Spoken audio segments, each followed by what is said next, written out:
नमस्कार। आज के इस वीडियो में हम उत्तराखंड की लोक भाषा, उत्तराखंड के संगीत और उत्तराखंड के वाद्य यंत्रों के बारे में बात करेंगे। वैसे तो उत्तराखंड से जुड़ी अनेक सामाजिक संस्थाएं, अनेक सामाजिक और सांस्कृतिक संस्थाएं दिल्ली सहित देश के कई हिस्सों में काम कर रही हैं, लेकिन हाल में उत्तराखंड लोक भाषा साहित्य मंच ने जो बीड़ा उठाया, जो शुरुआत की है, वो अपने आप में उत्तराखंड की भाषा, उत्तराखंड की संस्कृति के लिहाज से काफ़ी महत्वपूर्ण है।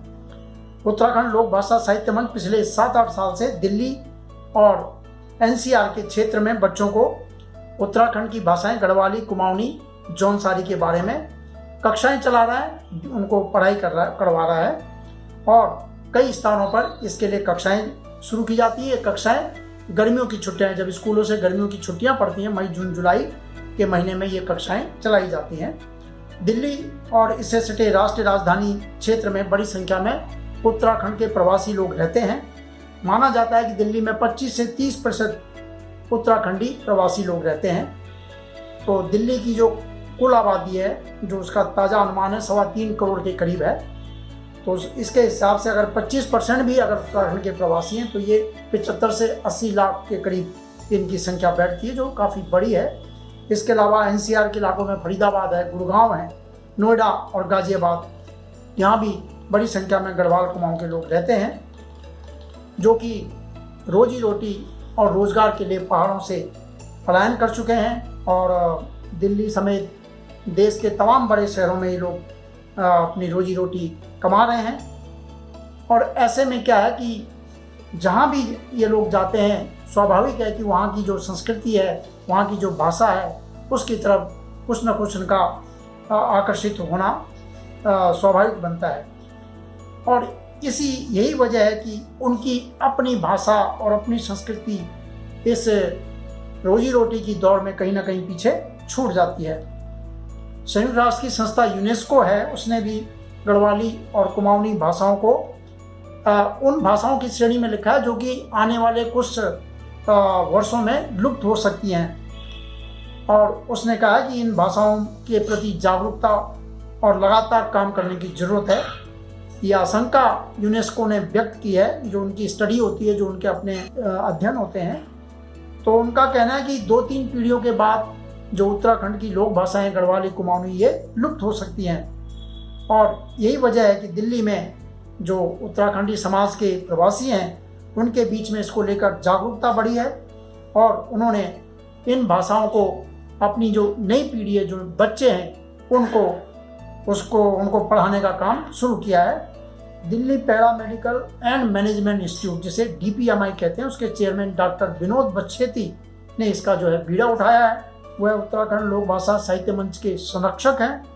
ये मंच 2014 से ही दिल्ली में विभिन्न स्थानों पर बच्चों को गढ़वाली, कुमाऊनी भाषा पढ़ाने की कक्षाएं चला रहा है। ये कक्षाएं पूर्वी दिल्ली में बुराड़ी हो गया, विनोद नगर, मयूर विहार फेज 3, न्यू अशोक नगर, उत्तरी दिल्ली में नरेला, दक्षिणी दिल्ली में मुनीरका, RK पुरम और भी कई जगह ये कक्षाएं चलती हैं। इसके बाद गाजियाबाद में वैशाली, फरीदाबाद, नोएडा, कई NCR के कई इलाकों में भी ये कक्षाएं चलाई जा रही हैं। और दिल्ली में जो बच्चे हैं, उत्तराखंड के प्रवासी भारतीयों के जो बच्चे हैं, उनको इन भाषाओं के बारे में ज्ञान दिया जा रहा है। अभी 9 अप्रैल 2023 को DPMI के सभागार में एक कार्यक्रम हुआ, जिसमें पिछले साल जिन बच्चों ने गढ़वाली, कुमाऊनी, जौनसारी भाषाओं की कक्षाओं में पढ़ाई की थी, उन्हें सम्मानित किया गया, उन्हें प्रमाण पत्र दिया गया और इस मौके पर सांस्कृतिक कार्यक्रम का भी आयोजन हुआ।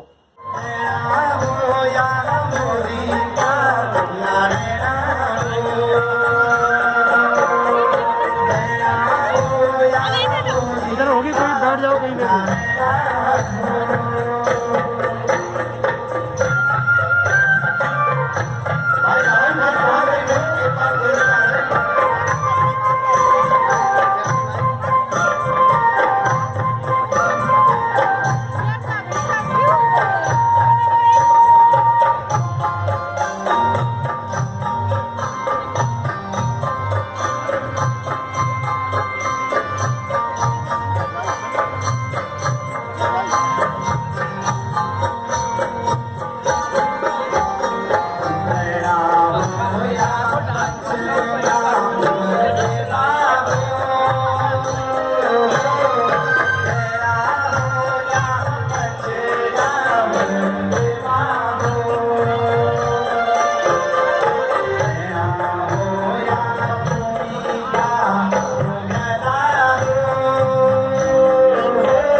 उत्तराखंड लोक भाषा साहित्य मंच ने अब एक नई शुरुआत की घोषणा की है।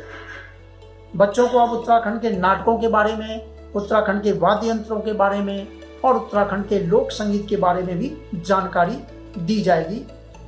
जो 9 अप्रैल को DPMI के सभागार में कार्यक्रम हाउस में घोषणा की गई कि 14 मई से DPMI में नई विधाएं सिखाई जाएंगी। ढोल पर शोध कर रहे हरीश शर्मा बच्चों को ढोल दमाओं के बारे में जानकारी देंगे और विक्रम सिंह रावत जो कि उत्तराखंड के प्रसिद्ध गायक नरेंद्र सिंह नेगी जी के करीबी हैं, वो बच्चों को लोक संगीत के बारे में जानकारी देंगे। वहीं नाट्य क्षेत्र से जुड़ी लक्ष्मी रावत बच्चों को नाट्य विद्या के बारे में बताएंगी। तो उत्तराखंड के लोक नाटकों को भी इससे बढ़ावा मिलेगा। उत्तराखंड की पूरी संस्कृति इससे एक बार फिर से मजबूत होगी, आगे बढ़ेगी। बच्चे सीखेंगे तो स्वाभाविक है कि आने वाली पीढ़ियों में भी इसका ज्ञान रहेगा।